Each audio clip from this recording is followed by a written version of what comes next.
Hey, what's up mga ka-airdrop and welcome back sa ating channel, ang Crypto Whisperer PH, kung saan ay nagsishare tayo ng mga latest at hottest crypto project na pwede tayong sumali upang makakuha ng airdrop for free. At kung hindi ka pa nakasubscribe, ay mag-subscribe ka na para lagi kang updated sa ating mga future videos. So, isang mapagpalang araw sa inyo ating mga ka-airdrop. Is panibagong airdrop na naman ang ating i-share ngayon sa inyo guys, no? Pero bago tayo magsimula is kung bago ka pa lang sa ating channel is huwag mong kalimutang mag-subscribe at i-like ang ating mga videos kung nagustuhan mo ito guys, no? Matutuwa ako kung mag-iiwan ka ng comment kung ano sa tingin mo ang masasabi mo sa ating mga sinishare na project dito guys, no? So, proceed na tayo sa ating project ngayon na i-share at ito guys ay isang deepin project. Parang kagaya lang din ng mga nauna, kagaya ni Grass, NodePay, ano pa ba, Teneo, yan, mga kagaya niyan guys, no? So, ito ay meron ding extension na i-install lang natin guys, no? So, proceed na tayo. Ito nga guys ay si Nauris protocol. So, kaka-launch lang nila last, 9 hours ago guys, no? So, nag-announce sila. Nauris protocol, post quantum deepin, testnet is live. So, kung nakapag submit ka ng inyong email dito guys, no? Kasi dati ay nasa waitlist pa lang ito. So, di ko lang sure kung na-post ko ito doon sa ating Telegram. Pero, titingnan natin guys kung meron silang referral link, no? So, doon sa para sa mga merong na Nauris protocol na natanggap na email at hindi alam kung paano ang gagawin. So, ito guys, no? So, gumawa tayo ng tutorial. So, itong kanilang use case guys, no? So, real-time trust validation for Web 2 and Web 3 systems and data, removing single points of failure, ensuring secure and reliable operations guys, no? So, marami nagsasabi na mas maganda raw ito kay Grass at kay NodePay. But I think magkaiba naman sila ng use case guys, no? So, hindi rin natin masasabing mas maganda ang project na ito kumpara sa mga nauna guys, no? So, pero titingnan natin kung ano ang mangyayari sa project na ito guys, no? So, bago tayo mag-proceed sa kanilang airdrop is tingnan muna natin ang kanilang roadmap in a simple way guys, no? So, quarter 1, which is ngayon from January to March, is nag-launch na sila guys, no? So, public testnet, phase 1. So, ito currently. So, ngayon yan siguro guys, no? So, February. And then, after that, siguro around March, ang magiging phase 2.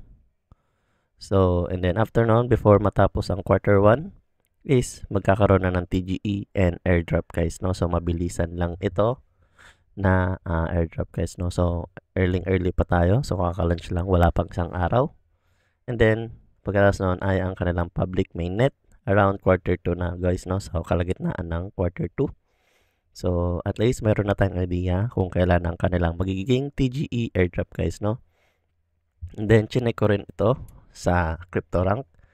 So, nakita ko na confirm na nga ang kanilang status. Ang kanilang airdrop, confirm na. So, ang reward type is roll. So, titingnan natin yan guys mamaya, no? Dahil hindi pa tayo nakakapag-create ng account natin. So, ngayon pa lang ako gagawa guys ng ating account. And current raise is 11.5M guys, no? So, napakalaki. And then, ang kanilang mga backers and funders is ito guys. So, check nyo lang yan. And then, proceed na tayo sa kanilang testnet guys, no? So, pag click ko nung kanilang email sa akin is ito ang bumungad sa akin guys, no? So, post quantum deepin testnet, earn as you secure. So, kapag i-start natin yan is i-record muna tayo na mag-install ng kanilang extension, which is ito guys, no? So, kailangan muna nating mag-install. So, since na-install ko na, ang gagawin natin is mag-create tayo ng new wallet.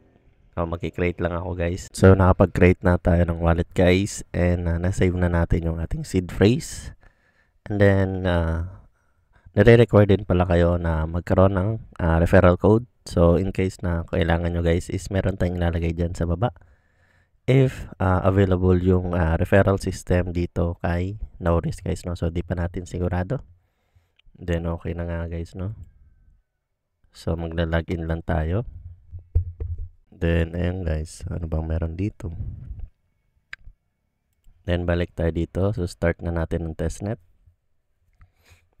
Earn 5 no response testnet. So connect lang natin ang wallet.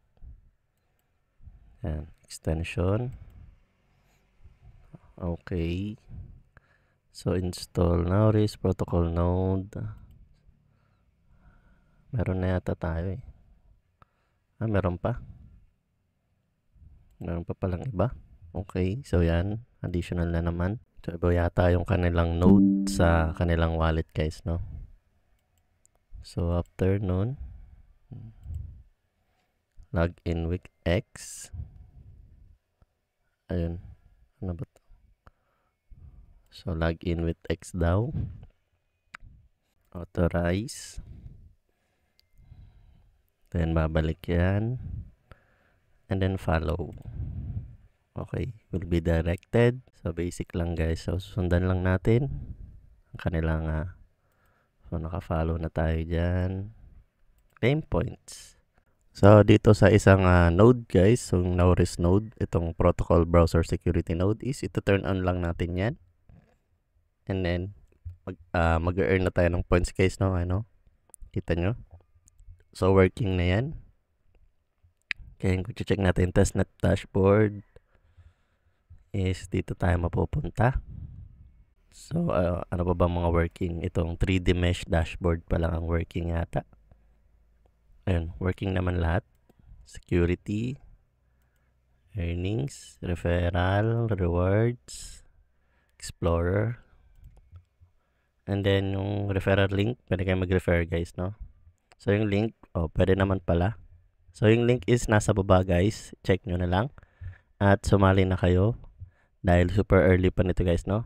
So ayun lang guys. And then kung may questions kayo dyan, is comment nyo lang dyan sa baba guys.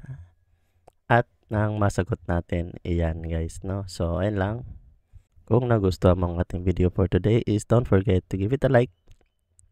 At mag-subscribe ka na rin para lagi kang updated sa ating mga future videos. So ayun lang guys. Peace!